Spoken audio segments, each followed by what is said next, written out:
Hi, I'm Lisa Fletcher, and you're in the stream. Are you drowning in stuff? Today, how to beat consumerism and take the unnecessary clutter out of your life.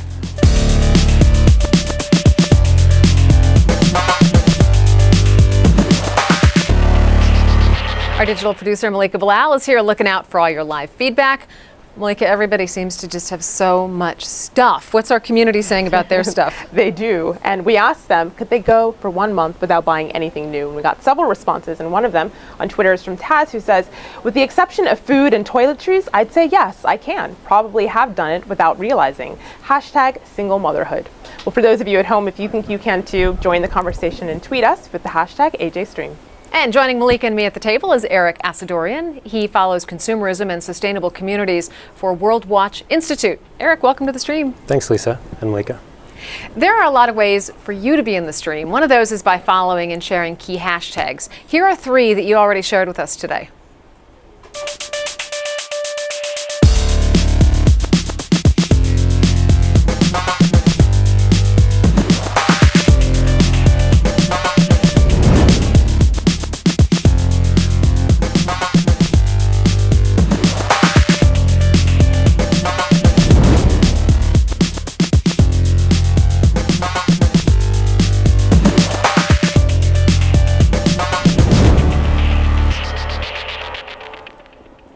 So who doesn't want the newest gadget? More and more, success is judged by what you possess. But some argue that keeping up with the latest and greatest stuff just creates a vicious cycle at the expense of our savings, our health, and our environment. See if this clip from the story of stuff feels familiar. In the U.S., we spend 3 to 4 times as many hours shopping as our counterparts in Europe do. So we're in this ridiculous situation where we go to work, maybe 2 jobs even, and we come home and we're exhausted, so we plop down on our new couch and watch TV, and the commercials tell us you suck, so you gotta go to the mall to buy something to feel better, and then you gotta go to work more to pay for the stuff you just bought, so you come home and you're more tired, so you sit down and you watch more TV, and it tells you to go to the mall again, and we're on this crazy work, watch, spend treadmill. It is exhausting just looking at it. So how did this happen? Take another look at the story of stuff. We have become a nation of consumers. Our primary identity has become that of being consumers, not mothers, teachers, farmers, but consumers. Shortly after World War II, these guys were figuring out how to ramp up the economy. Retailing analyst Victor Lebeau articulated the solution that's become the norm for the whole system. He said, our enormously productive economy demands that we make consumption our way of life, that we convert the buying and use of goods into rituals, that we seek our spiritual satisfaction, our ego satisfaction in consumption. We need things consumed, burned up, replaced, and discarded at an ever-accelerating rate. The example is from the United States, but it's happening around the world. As income grows, people accumulate stuff, and the cycle just continues. It's called consumerism. So what do you do if you want off the consumerist merry-go-round? Joining us from Los Angeles is Tom Shadyac, an incredibly successful Hollywood director who left the high life for a simpler life. And on Skype, Annie Leonard, who is the co-director of The Story of Stuff. Their web films on consumer culture have generated more than 20 million views. Tom, Annie, welcome to the stream. Thank you. Good to be here. So Tom, you've directed Hollywood blockbusters like Ace Ventura, Pet Detective, Liar Liar, Patch Adams. Describe your life for us before and after you went simple. Well, it's funny, you said I left the high life for the simple life, and I think the simple life is the high life. So I was simply acting out the story I was taught by my culture. The more successful you get in show business, you ask for more. I got more, in other words, more resources, more money. And with that stuff, you simply expand your square footage, and that square footage has to be filled up with stuff, etc. And as Annie's video so aptly points out, you get on this cycle. Your stuff starts to own you, you don't own your stuff, and you lose a connection with those things in life that are so essential, which is community, family, friendships, relationships, etc. And that's the life I've kind of fallen into now. And I find, as I said, the high life as opposed to the other life, which I see for myself as the disconnected life. So Eric, things weren't this way 50 years ago. This feels like some sort of a manufactured state almost. How did we get here? Well, it is exactly a manufactured state. We watched, not just after World War II, but that's where it really ramped up, the creation, the intentional creation of a consumer society. They thought that that was a a great path to prosperity, right? We would produce more stuff, sell more, create more jobs. We didn't recognize at the time that it was completely, not satisfying to humans, but also completely unsustainable. It's undermining Earth systems, which will undermine human well-being long into the future. Well, Annie, there's two competing views on Twitter here from our community members. Qasim tweets, I wouldn't have difficulty getting rid of half of my possessions. As long as I have food, water, and shelter for my family, I'm good. But then on the other hand, Matthew says, it's unreasonable to give up stuff. Consumption reduction is good and obtainable. Complete consumption elimination for extended time is not. Would you agree it's unreasonable? Well, no one's talking about stopping all consumption. Of course, we need a certain amount of consumption to live. What we're concerned about is the kind of consumption that is trashing the planet, trashing each other, and making us unhappy. So we want people to think a little more critically about the stuff that they have. You know, people often say that I'm anti-stuff, and I'm actually pro-stuff. I want us to value and have a reverence and more awareness about the stuff we have. What concerns me is this sort of blind buying, using, tossing, this frenzy, which really is butting up against the planet's limits and eroding our sense of well-being. Tom, tell our viewers a little more about your story. I think it's fascinating. You went from what, an 8,000 square foot mansion in Hollywood to a I wish it was 8,000. I wish it was 8,000. It was 17,000 square feet. I had geez. 3 homes on.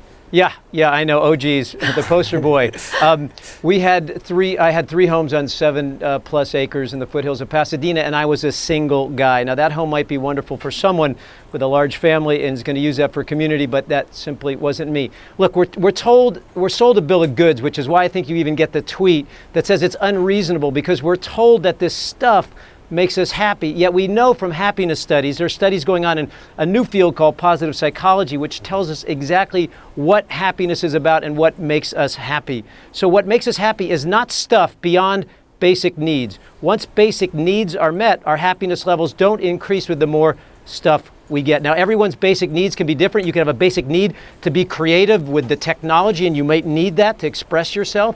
But beyond those basic needs, stuff does not do it. What does it, the number one thing, if you want to turn your happiness levels around, is serving a cause greater than yourself, serving another. And then it's getting in touch with yourself, your own passions, exploring those, again, relationships and community. We have it upside down, and it goes even before this idea in the 40s and the 50s.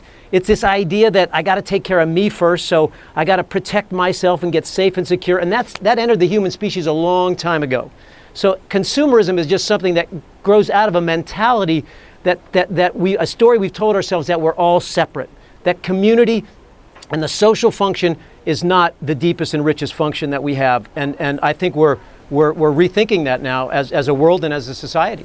You know, and I want to get into that later in the program. I want to talk more about your documentary, I Am, and this idea of interconnectivity. But you touched on something interesting where we equate stuff with happiness. And there have been psychological studies about that to the degree that consumerism takes a real mental and physical toll. Psychologist Tim Kasser put this together for the Center for a New American Dream. Research consistently shows that the more that people value materialistic aspirations and goals, the lower their happiness and life satisfaction, and the fewer pleasant emotions they experience day to day. Depression, anxiety, and substance abuse also tend to be higher among people who value the aims encouraged by consumer society. Strong materialistic values also influence our social relationships and thereby affect other people's well-being. Scientists have found that materialistic values and pro-social values are like a seesaw. As materialistic values go up, pro-social values tend to go down. This helps explain why people act in less empathic, generous, and cooperative ways when money is on their minds. So, Annie, a lot of people will argue that financial and emotional insecurity actually lie at the heart of consumerism, and it's not so much about the money, but it's about striving for it that make people unhappy. Does this come down to something as simple as life just being extraordinarily out of balance?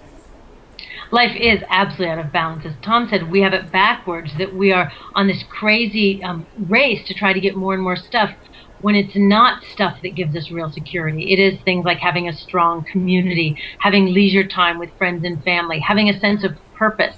And so the more that we can pull our attention back from this acquisition of more and more stuff and begin to invest our time and energy into those things that actually do provide real security, the easier it'll be to sort of deprogram our minds from this consumerism that we've been brainwashed with for all these decades. So Eric, how do we confront and transform these cultural norms? Well, I would add one thing to it's not only that consumerism gets in the way, but it actually also undermines well-being, both subjective and objective. I mean, we have an Explain obesity. What that is. Well, so there's life satisfaction, subjective well-being that is really shown by the psychology that Tom is mentioning to come from community, a meaningful life, health. And ironically, I mean, an objective well-being is basic things like basic literacy, economic security, health. And there's an irony that consumerism has driven this obesity epidemic. The number one most prescribed prescription drug in the United States are antidepressants. There's a connection here between our consumer way of life, which rips apart community fabric, which puts us into a car for multiple hours a day on average from commuting, which makes us work longer hours to keep up with buying all this stuff, as Annie noted. So that's really getting in the way of well-being and health and all of that. Well, Annie, there's some cynicism here. Go ahead, Tom. I was going to say, we already know this. You know, what Eric is saying and Annie is saying, we already know this. Nobody goes to their deathbed, you know, the most refined telling moment of a life when it's ending. We don't go to our deathbed saying, oh, if I only had the iPhone 7. You know, we do go to our deathbed saying, if I had just spent more time getting to know my children or my family or expressing myself creatively, offering myself and whatever talents I have. So this is stuff we know. And I believe that we're on track with great examples like Eric and Annie. We're going to start to see that this is not paying off. This is why the economies of the world are broken. They're humming to something that doesn't work. And we're all sensing that something doesn't work. So we can all see lives that are working, that are about beauty and purpose and meaning and community, etc. So I think we're waking up to this. I'm very hopeful about this. But Annie, you know, all the stuff that doesn't work, it's going on behind the curtain, and people don't necessarily see it. And it's something you address in your project, is that, you know, people see A and Z, but they don't see the sausage making in between. How do you get to that where that becomes a reality for your average person? Well, one thing is to get out, turn off the computer, turn off the TV, get out into the world and see what's really happening. I mean, one of the things that is indisputable is that our consumerist lifestyle is now really stressing the planet. We are using more resources than the planet can produce each year and creating more waste than it can assimilate. So even if you don't believe that consumerism is in the way of well-being, even if you want to live like an absolute consumer maniac, we simply can't on this planet. We have a real ecological imperative. So get out and go to forests, go look at factories and what's coming out the back end. One of my favorite things to do that I love to encourage people to do is go to your local dump. Look at what's sort of the underbelly of the consumer society, and you'll see really up close that we just can't keep living like this. Well, we wanted to broaden this discussion out to our community members who, of course, are from all over the world. We got responses from what's going on in their neck of the woods. This is from Achibi on Twitter, who says, conspicuous consumerism is on the rise globally because social status drives consumption instead of actual needs. And there's another from Farha who says, consumerism is definitely well and alive here in Malaysia. The same is true to most Asian developing nations. And one last one is a video comment. And Eric, I'd like you to have a listen to this. I just got back from Dubai. And that is the most consumer society that I've ever seen, because they have so much disposable income. And even if not everybody can afford it, everybody feels the need to keep up. And it's always the latest, the best, the most recent, and things become obsolete very quickly. And it's very hard for people to keep up there. So how do you fight that need to want to keep up with the Joneses, so to speak? Well, I want to step back and actually recognize that need to keep up with the Joneses is not just because you're seeing some social modeling. It's the advertising, the media, this creates this artificial desire to keep up with the Joneses. I recently learned, although several years late, that there is a Big Brother in Africa, the show. And it's sponsored by the same same guys that, or corporations, same players that do in the U.S., the Coca-Cola, and they're stimulating this desire for all these products that made Americans unhealthy, and now our market is saturated, so let's go find new markets and embed these product placements and ads all over the world, in Dubai and Africa and India, and all different industries are doing the same thing. Pet ownership is spreading all over the world because people are becoming more socially isolated all over the world. So the pet industry sees an opportunity to spread pets because we're lonely, and those have become our best friends. It's a slippery spiral to overconsumption and as Annie noted, ecological decline. Tom, since your accident, you haven't produced the same sort of fun-loving type movies that you used to. Some might have even called them consumerist. I'm wondering how your new life fits into, we're talking about Dubai, but really, how does your new life fit into Hollywood, which is arguably one of the most consumer-centric cities in the U.S., if not in the world? Well, I think consumer-centric is just what we've placed on the storytelling mechanism now. I'm telling a story with my life. So that's the most important story I'm going to tell, not necessarily one I'm going to put on the screen. I did a documentary called I Am, and that's going to be released worldwide, and people can see my story with that. But I want to say something that I think is really important, because a lot of times we do focus on the corporation and the ads, and while they're not giving us the best information, I think, it may be self-serving, we all have the power to shift what we do with our dollars and with our time and with our attention. So I don't know of any corporation in the world that has any power that I don't help to give it. The reason the gas companies have so much power is because I drive so much, so I try to bike more. People have more power than they think. And when we change, when we say we're about something different now, we're actually about building community. We're about a family. We're about that leisure time Annie talked about, where we can have conversations about what it means to be human, where we can tell stories and be humorous. So when we shift, those corporations, they're not our leaders in my mind, they're our followers. So we need to make them follow us. And I hope I'm telling one story, Annie and Eric another story, that will help others to see that, when your other caller said, keeping up with the Joneses and that this stuff becomes obsolete, love, community, kindness, compassion never becomes obsolete. It just gets more powerful the more you dive into it. That's the stuff that works. I was just at Google Zeitgeist in Phoenix for the last couple days, and the founder of Change.org was speaking, and he said, one of the biggest impediments to change is that people don't think that they can make a difference. Annie, how are you working to get individuals to believe that they really can have an impact? I'm so glad you brought this up. This was the topic of our most recent film that's called The Story of Change, that anyone can watch online. And of course, individuals can have an impact. But I'm a little worried about where we've been focusing our effort lately, is people are really focused on perfecting their day-to-day choices, carrying their own bag to the grocery store, stop buying bottled water, recycling, all of those kinds of things. And that kind of messaging is really perpetuated with these lists of 10 simple things you can do to save the planet.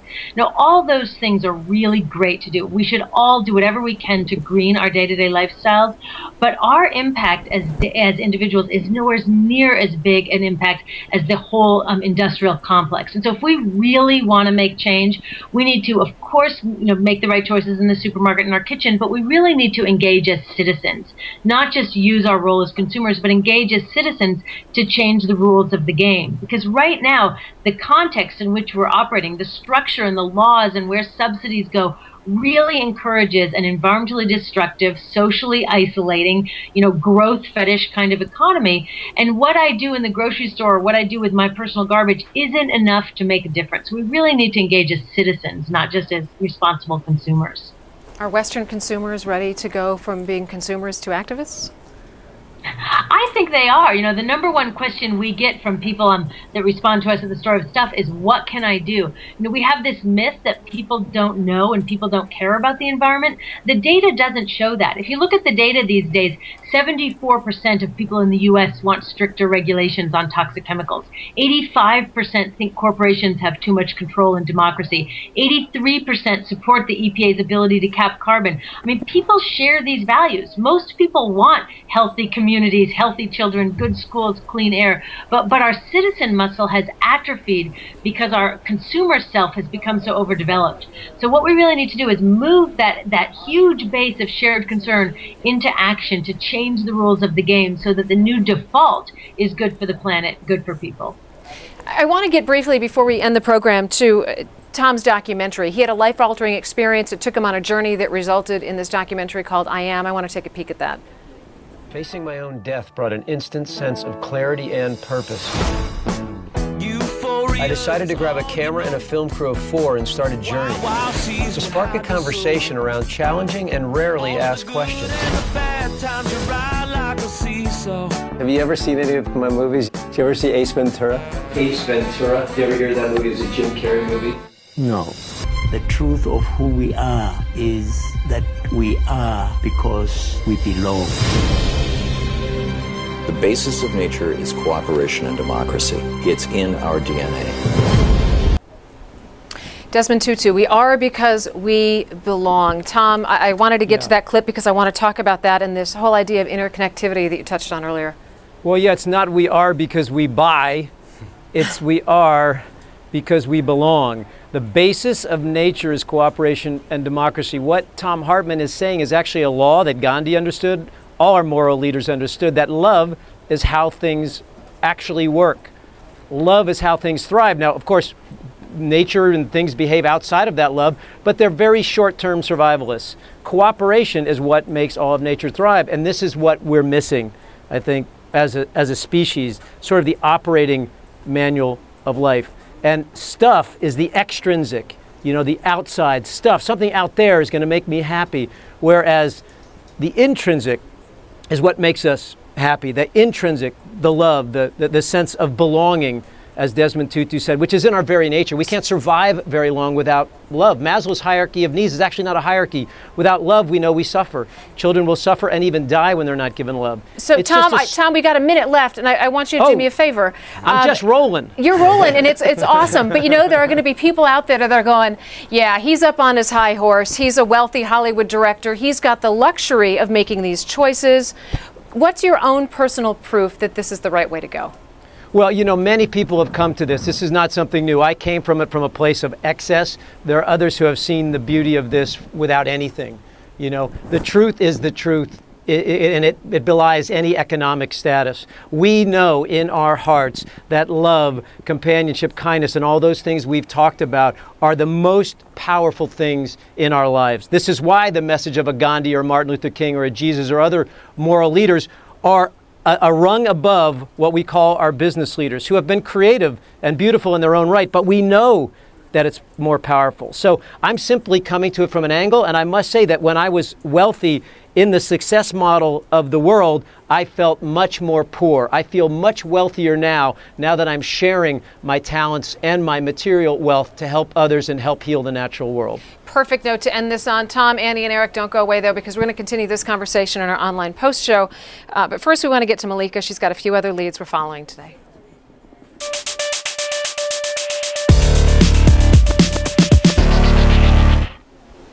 Ruwaida Mustafa, an active Stream community member, pointed us to this, her Global Voices blog on the hunger strike by hundreds of Kurdish political prisoners in Turkey. Using the hashtag Kurdish Hunger for Freedom, netizens explain how the strike started. It's a product of denial of Kurds, assimilation, oppression, discrimination, and a lack of basic human rights, Kawa tweets. He follows with this tweet, Kurdish mothers waiting by the prison for loved ones who are on hunger strike. Well, next, everyone who's ever used the web has at one point seen this. The 404 not found error message indicating you've clicked a broken link.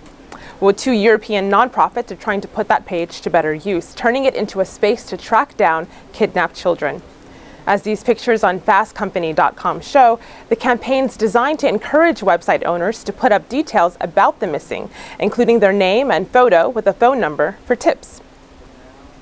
And this next story has grabbed headlines for days as people express concern for the well-being of 14-year-old Taliban shooting victim Malala Yousafzai. Malala was one of 3 girls wounded in an attack on their school van in Pakistan's Swat Valley.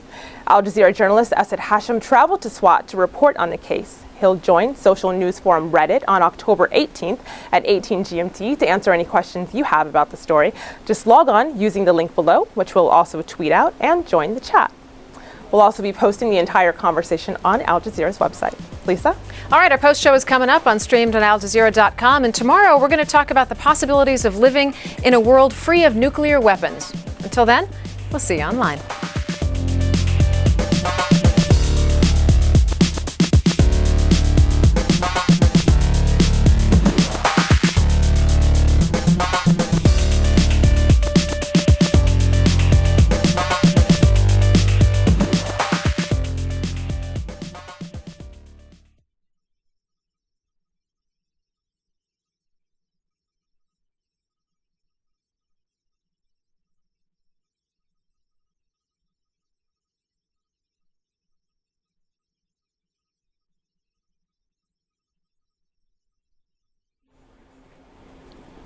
Welcome to the Stream's online post show. We're going to continue our discussion on this culture of consumerism and how having more stuff isn't really the answer to happiness. We've got great guests with us today. Annie and Leonard, the story of stuff. I want to pick up with you. You know, it seems like simplifying is really a way, it's an out for people. It's a way to get them off this proverbial hamster wheel. But it has to be socially acceptable. How do you make this socially acceptable?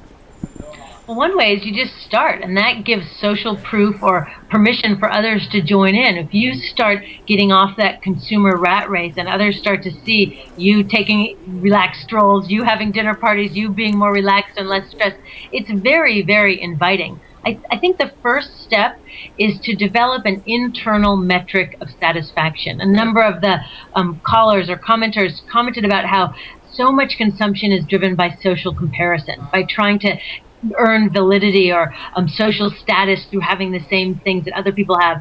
And the more we can drop that and look inside and ourselves determine if we are good people, then it's easier to get free from this rat race.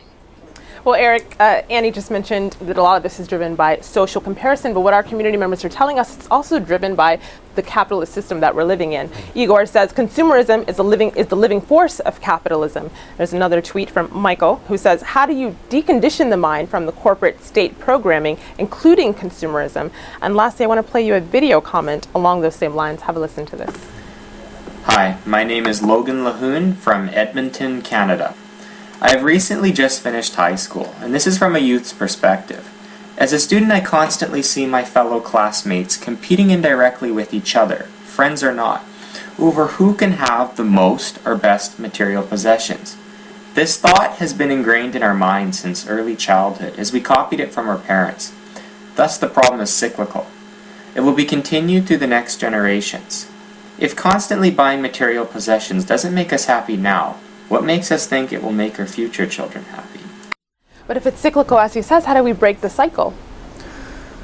Well, I think what's interesting is that it is social comparison, which has been embedded now, and it is marketing, and together these are really a strong positive feedback cycle, just keeping it going. In fact, some of the toys that, speaking of cycles, that I was playing with as a kid are back and being promoted by the same corporations that realize that they can make profit with them again. We could all save those toys. Right.